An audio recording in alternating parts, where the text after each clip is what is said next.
I'm going to be completely honest, making the right start-sit decision between the running backs you have on your roster almost always is the only difference that comes between you actually winning a week and underperforming. But I know that you know that you know that I know that you know running backs are very important in fantasy football. Guys, make sure to comment your start-sit questions. I will be answering 100% of them before Sunday's tip-off. And please drop a like on your way down there. It helps me out a ton as a person and as a creator. But let's get right into these starts and sits and total rankings of my running backs for week 2 of fantasy football. Everyone is going to be Bijan Robinson. This should not come as a surprise to anybody. If you look at last game, he didn't have the most nuclear game of all time. 16 fantasy points, still over 100 total all-purpose yards. He managed to do all of that though with no touchdown and with an offense that looked absolutely abysmal. With that being said, he gets a better matchup this week against the Philadelphia Eagles as far as fantasy points allowed to the running back position. He's going to be a good play every week, but that touchdown that he scores is going to put him into the elite tier, which is what we drafted him as a top 3 running back for. RB2 in the S tier here is going to be Breece Hall, and his numbers really didn't show the whole depiction of the game. They ended up getting dog walked last week. The Jets did not look that great, but he was still everything in this offense, and he saw 21 touches. Out of the 51 plays, he looked good. He looked like the entire offense for the Jets. But now he gets a more favorable matchup against the Titans, where the Jets should at least be in this game, if not winning a majority of it, and that's going to be a more run-heavy script. The RB3 staying in this S tier, though, is going to be Kyren Williams. He dominates the Cardinals every single time he plays. If you look at his stats from the past 2 times they played,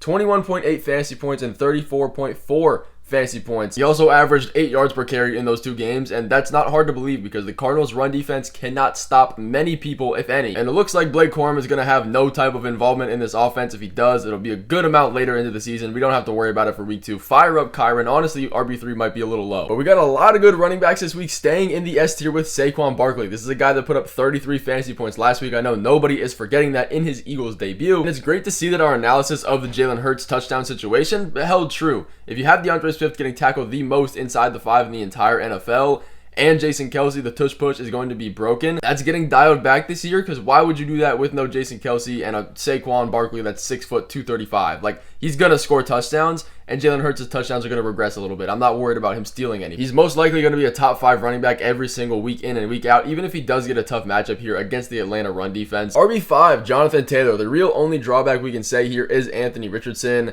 and this offense really didn't look at its peak last week. He only had 8 completions. I mean, they still put up some numbers, but if you're only completing 8 passes on really your entire offense was on 4 plays, it's not going to be great for the run game. And that's why he only had like 40, 50 rushing yards. The touchdown did save him. But if we look at the advanced statistics, why he's still an S tier player for me, he played 96% of the total snaps in this offense, was really the only running back to touch the football. And he has a great offensive line in front of him. He gets a pretty good matchup against the Packers defense here, but that's a Packers team with Malik Willis that's probably not going to be very good. And if that's true, JT's going to run all over this team if they get up early. As long as we can get a little bit more usage in the pass game, JT's, again, probably going to be a fringe top 5 running back every single week. You can't take last week away from him. There was only 8 completions. And as we're getting into this, if you guys have start-sit questions about your wide receivers, make sure to go watch the wide receiver tier list that I posted yesterday. I'll link it in this video. It's the most recent video on my page outside of this one. Dropping it down to the A tier is going to be Joe Mixon against the Bears this week. What I really love about Mixon and why he was such a great value in drafts compared to what we're looking at now, and I'm not too worried about last week's numbers to decrease a lot. Now, he did have 33 touches. That's a little bit much. It's most definitely going to go down from there, but those touches are going to be valuable because you cannot stack the box against the Texans. When you have Nico Collins, Stephon Diggs, Tank Dell, all of these vertical receiving threats with a quarterback that can throw the ball deep and is pretty accurate, it's going to be hard to stop the run game because you just can't afford it. And that is exactly why Joe Mixon saw over 5 yards per carry on his 30 rushing attempts. He also looks like he's going to be involved in the receiving game for this week and the rest of the season. He's projected for 3 receptions. I love to see that. Joe Mixon, again, top 10 running back, fired up every single week. No worry about it. And a great matchup this week. I'm starting him where I can. Keeping it in the A tier, we're going with Jahmyr Gibbs. If you guys watch the wide receiver tier video, you know this is a great matchup we want to be targeting. The Lions and the Buccaneers are projected for top 3 points in total of this week, and when you're scoring that many points, somebody's going to get a touchdown and yards are going to be gained. So start everybody where you can in this matchup. Jahmyr Gibbs gets a ton of PPR upside. As we know, he's projected for 4 receptions this week, and this might seem like a high ranking if you're just looking at rushing yards, considering David Montgomery had just shy of 100 and Jahmyr Gibbs only had 40, but that doesn't really matter when you're on a Lions offense that scores so many touchdowns a game. And honestly, Jahmyr Gibbs is starting to get that goal line work that we've been waiting for him to get from David Montgomery. We saw it last week and we saw it in the back half of last year. It's good to see that's continuing, but surprisingly enough, Jordan Mason does make our A tier here, only if CMC doesn't play. Obviously, if CMC plays, remove moving him up. If he doesn't, Jordan Mason is a fine start. You have to be putting him in your starting lineups despite the name value. And we do have to be fair and look at every aspect of this matchup. It is tough. The Minnesota run defense is not one to be messed with, but against the Jets defense last week, Jordan Mason had 5.3 yards per carry and 3.4 yards after contact. That is a very good number for a running back that's never gotten a workhorse role. All of his advanced metrics look really good. Again, coming from a Jets defense in week 1, that's a pretty solid baseline. And if he can work himself into the pass game, he's going to be even better. But moving on to the next running back here, Derrick Henry. He's more of a predictable fantasy football start, but you are going to have those weeks that aren't the best, which is what we saw last week. He did get saved by a touchdown. This week should be a lot more of a safe matchup for him against the Raiders. Yes, they do have a decent run defense, but you look at this game total, the Ravens are projected to win this game by over a touchdown. It should be a very run-heavy script, especially in the second half of the game. And we know in those game scripts, Derrick Henry absolutely eats. We'd love to see Derrick Henry get a little bit more involvement in the pass game, but if they're winning the majority of this game, which they will, I'm not worried about him getting those receptions. Justice Hill, if the Ravens are going to be close or losing these games, he's going to be the guy that you want to start in your lineup. Looking down at the B tier, we're starting this off with my man Isaiah Pacheco, who gets a matchup against the Bengals, which looks a little bit tough, but you see Ramondre Stevenson just ran for 120 on him and absolutely crushed them. And I'm sure you guys have all caught on to the fact now that the Bengals historically just start their season slow. They have not won a game in their first 2 weeks since 2021. Even my Commanders are not that bad. Looking at historical data, Isaiah Pacheco cooked the Bengals last time they played in week 17. He put up 26 fantasy points, got a ton of receiving work, a touchdown. Obviously, they work on the ground too. It's a good game script, expecting the Chiefs to be winning this game by a good amount. Again, they should be running the ball a ton. Isaiah Pacheco is a guy we are starting, and he is a top running back for me this week. James Conner is going to be next up in these rankings, and he is one of those guys that if he's healthy, you're going to be starting him. 16 carries last week, 4 targets out of the backfield, and Trey Benson was nowhere to be seen. Only 3 carries. Now, I do expect that to get up and up and up as the season goes on, but as of now for week 2, when James Conner's healthy, we are starting him. And the Rams are a very positive matchup, allowing top 5 points to opposing running backs every single week. Even the offensive coordinator has been saying that James Conner is going to get a workhorse role when he is in the game. He is also projected for 3 receptions this week, so that does give him a safe floor of about 5 fantasy points. We love to see that. This ranking honestly might be a little bit low. Next up, Alvin Kamara, another one of these guys that's been getting a ton of disrespect. In the last 9 out of his 13 healthy games, he's had 20 or more touches. That's pretty good for an Alvin Kamara that we say is reception dependent. And speaking of receptions, I would fully expect the Saints to lean more on their check down game in a matchup against the Cowboys, which when you have that defense and Michael Parsons coming at you and beating at your door, you're going to want to check the ball down pretty quickly. I like Alvin Kamara's chances to be great in the PPR game, but also run the ball a good amount too. But moving into Rachaad White as our next running back here, again, this is a great matchup we want to be targeting because of how high the point total is. And I have him this low because the Lions' run defense is pretty legit. The only running back they've allowed 70 or more rushing yards on the ground in the last 22 games is Christian McCaffrey. That is a pretty scary statistic, but the good news is Rachaad White gets a ton of work in the pass game. Even if we do have Bucky Irving mixing in for a couple carries here, I'm not too worried about it. Again, high game total, he should score a touchdown. But speaking of RB2s getting some touches, Travis Etienne is going to be next up in these rankings, and people are giving him a little too much disrespect for what he deserves. You look at this matchup against the Browns the Jaguars have this week, and you are instantly scared.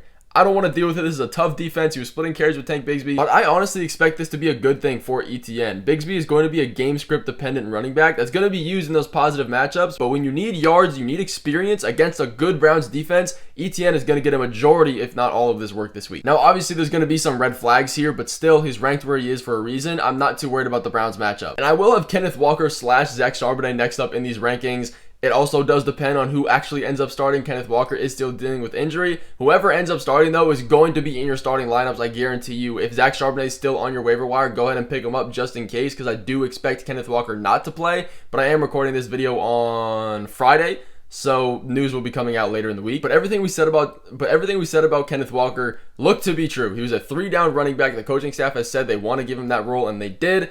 But now he's injured. Zach Charbonnet, on the other hand, if and when he does play, he is big enough to be a 3-down workhorse back. He was drafted in the 2nd round for a reason. He's a good running back. He's a very good pass catcher. I expect if Kenneth Walker does miss this game, he's going to probably get 5 receptions, if not like 6 targets out of the backfield. It's a good matchup against the Patriots in the sense that the Seahawks should be up in this game very quick, very early. Yes, it's a tough run defense, but again, there's really no worry for the Seahawks not to win this game. But let's monitor this injury all the way up to Sunday. If Kenneth Walker does play and he's limited, that's probably the worst case scenario because they're both going to be playing 50-50, and in that case, I'd kind of be hesitant starting them. But that's a conversation for another day. Go ahead and drop any of your questions in the comments, though I will be answering 100% of them. Moving down to the next running back in this tier is going to be Josh Jacobs.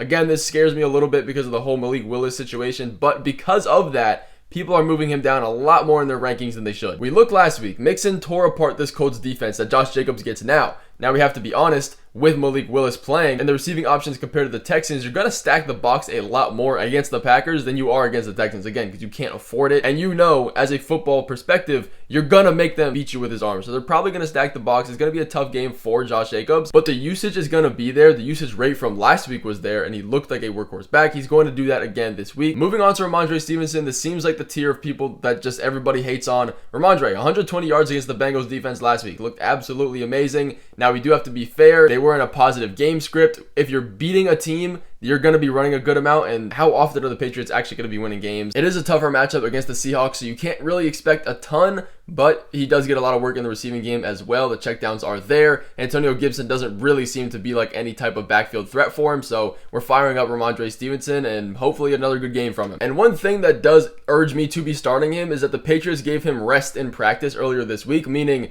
they are going to be using him this week as well. He had 28 touches last week. I expect it to be somewhere around 25 this week again, especially if they're giving him rest, preparing him for another big week. Moving into the next running back here, this is going to be David Montgomery. It's a guy that had a great game script against the Rams last week. Again, their run defense isn't the best without Aaron Donald anymore, and now he gets another positive matchup against the Buccaneers run defense. Unfortunately, from what we're seeing in week 1 in the back half of last year, he's kind of starting to lose that red zone role to Jahmyr Gibbs. This is what we expected. They drafted Gibbs for a reason. He's an up-and-coming rookie. He looks very, very good. Now, when you're in the red zone 4 times a game, that doesn't necessarily matter, and you can still get your touchdown as an RB2. But he does prove to be that touchdown dependent running back if he's going to get absolutely nothing in the receiving game. If you get 90 rush yards, that's only 9 fantasy points if you don't get a touchdown or a reception. So that does scare me, which is why he's this low. But in a great matchup, he should score a touchdown. He'll probably have a fine fantasy week 2. And going to the next running back here, J.K. Dobbins, one of our sleepers of the year, looking to prove that absolutely amazing. And now he gets another amazing matchup here against the Panthers run defense, who allows some of the most points to opposing running backs. Couple that with their best defensive lineman, Derek Brown, being out,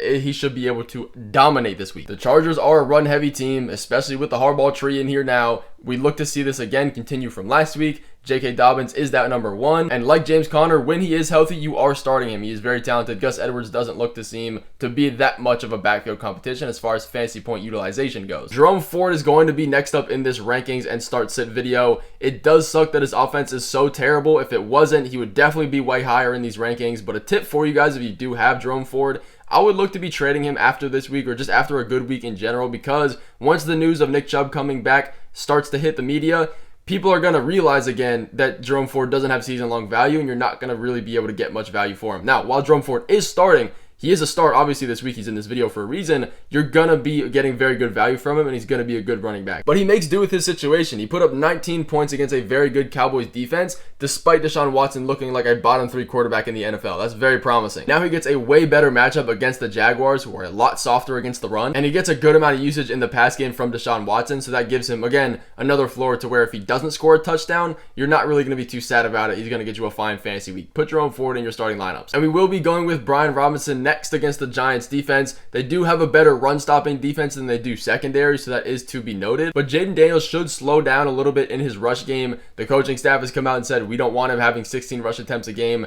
Last week was a little bit irregular because it was his first game ever. He kind of just, instead of lean on the check down, he just leaned to run. But with that being said, it means Brian Robinson is going to see an uptick of usage if Jaden Daniels is dialing back that run volume. And this is a great matchup in a game that should be closer than their Buccaneers matchup last week against the Giants. For some reason, the Giants always keep this game close and almost always win it in recent memory, which kind of sucks as a Commanders fan, but it is what it is. It should be a good game script for Brian Robinson. And obviously, we do have a little bit of backfield competition with Austin Eckler, which I will get into later in this video. But this is where we start to see a good amount of red flags and RB drop-off here. Najee Harris is going to be next up in these rankings. Last week, Najee held his own with 20 rushing attempts for 70 yards on the ground. That was against a pretty tough matchup with the Atlanta run defense. Now, that eases up a ton against the Broncos run defense in week 2. But despite Jaylen Warren being limited with a leg injury last week and looking like there was pretty much no running back competition to take anything from Najee, and he still only played 56% of the snaps, it is a little bit worrisome because every week Jaylen Warren's only getting more and more healthy, and they were involving Cordero Patterson in the offense. Like,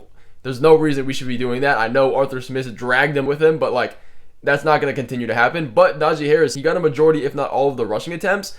But again, Jalen Warren's getting more healthy. It does scare me and dial back his upside, especially when you do have Justin Fields starting at running back. But moving to the next running back here is going to be Aaron Jones, coming off a great fantasy week of 19 fantasy points, 94 rush yards, and 6.7 yards per carry. That is very, very elite. But we have some pros and cons with this one. The cons is that it is a lot tougher of a matchup against the 49ers this week. And this is more of a Sam Darnold and team issue than it is me worrying about Aaron Jones. Can Sam Darnold move the ball against a 49ers team compared to the Giants? Obviously, anybody can move the ball on them.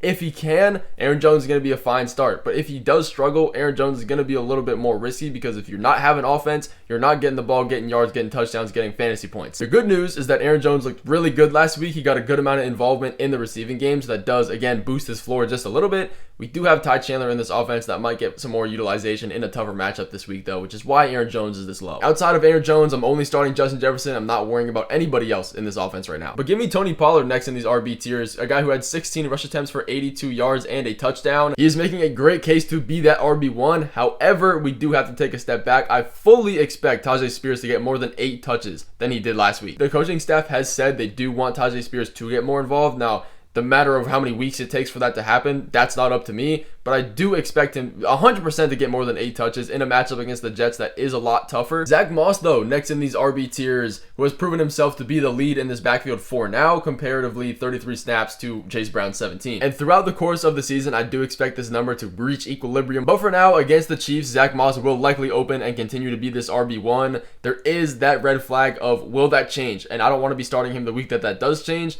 It shouldn't really be too much of an issue this week, though. But the man DeAndre Swift has some explaining to do. 5 fantasy points on 11 touches. That is bad. And I'll go ahead and put my coaching cap on here and explain this for you. If you have Caleb Williams completing 14 out of his 29 pass attempts, and you do not just think, let me check it down to the running back, guess what? You're going to lose the game 17-24, and that is an understatement. This game was a lot worse for Caleb Williams. The defense did bail him out. So why did DeAndre Swift only get 1 target out of 29 pass attempts? Somebody needs to realize that Caleb Williams needs a little bit of help, so throw the check down. There's nothing wrong with that. If you're completing almost half of your passes, like, that's not good. Throw the check down. You don't need to get it all downfield. I expect the coaches to make that change this week. DeAndre Swift should be a better running back. And I do expect Caleb Williams to look better in this matchup. It's a softer one compared to the Titans defense last week. Their secondary is pretty good. And we move down to Devin Singletary as the next running back here. This is a guy that's not going to win you a week putting up 20 plus fantasy points, but he probably won't lose you one in the sense we didn't draft him very high, and he's not necessarily going to get 0. And he gets a really good matchup against the Commanders. This should be a way better game script. I mean, they were playing from behind against the Vikings pretty much all game last week. But his 15 touches against the Minnesota Vikings, a very good run defense, is not going to be the same value of 15 touches against the Commanders, a terrible defense, secondary and front line. That 3.7 yards per carry is probably going to jump up more to 4.5, maybe even 5. Again,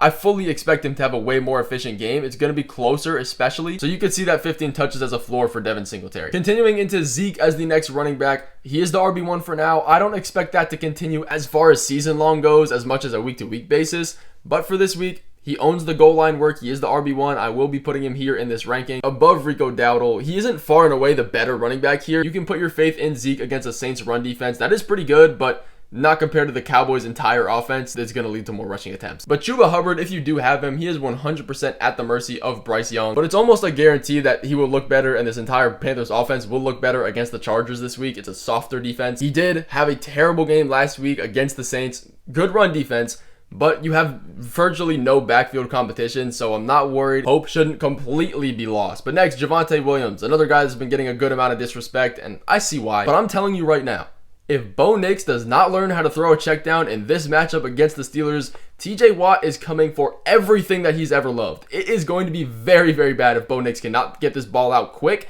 which makes Javonte Williams a better RB in this week, and I honestly might be okay with starting.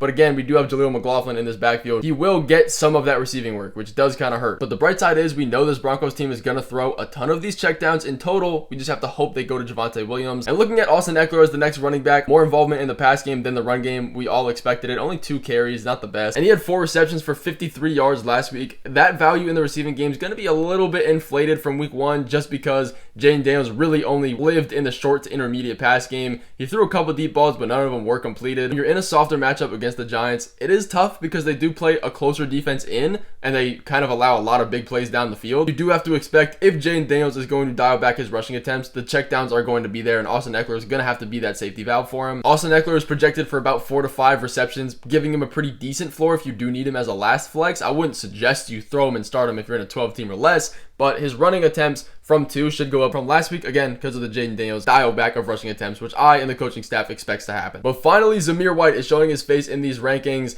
I hope you didn't draft him. I tried to warn you pre-draft, but if you do, this is the part for you. He gets a matchup against the Ravens, which isn't impossible, but it is a little bit worrisome, especially when you're on a team that does not score the ball very well and doesn't get in the red zone. More of the worry comes with this backfield competition of Alexander Mattison, who looked like the better running back in week 1. Zamir White will lead this team in rushing attempts for week 2, but if you don't get a single target going your way, his floor is going to be very, very low if he does not score a touchdown. He's a touchdown dependent back, and I don't like starting those guys. And I'll group these next few guys together because they're pretty similar in my rankings and they all have equal red flags. Jalen Warren, Tajay Spears, Jaleel McLaughlin, and Chase Brown in that order. Jalen Warren's still coming off a leg injury. He is definitely the best out of this group, but it's going to take some weeks to get acclimated to the full workload he should be seeing. We're definitely not going to see that max workload in week 2, but he should continue to get a little bit more from week 1. Going back to Javonte, McLaughlin should get a good amount of work in the receiving game. I don't see much more happening for him outside of that. Tajay Spears, like I was talking about earlier, he should definitely see more than 8 touches, which is going to give him a little bit higher of a floor, but not enough to really make him a great running back. And then Chase Brown looks like the 70-30 split to Zach Moss, but his 30. Until that shortens and it becomes more 50-50, I'm not going to be loving throwing him in my starting lineup. He really is depending on a lucky touchdown. But moving down again for another group of running backs I will cover very quickly. Gus Edwards, Ty Chandler, Rico Dowdle, Alexander Mattison, then Tank Bigsby and Bucky as 2 backup handcuff running backs to finish this thing off. If you guys do have start-sit questions, 100% make sure to drop them in the comments. I will be answering 100% of them until Sunday's kickoff. I'm going to go enjoy myself away from school and away from research for fantasy football for these 2 days and enjoy watching some football on Sunday. We've been grinding out videos every single day of the week. I appreciate you guys watching this video. Thank you so much for showing so much support. I will see you in the next one in the waiver wire ads video coming on Monday.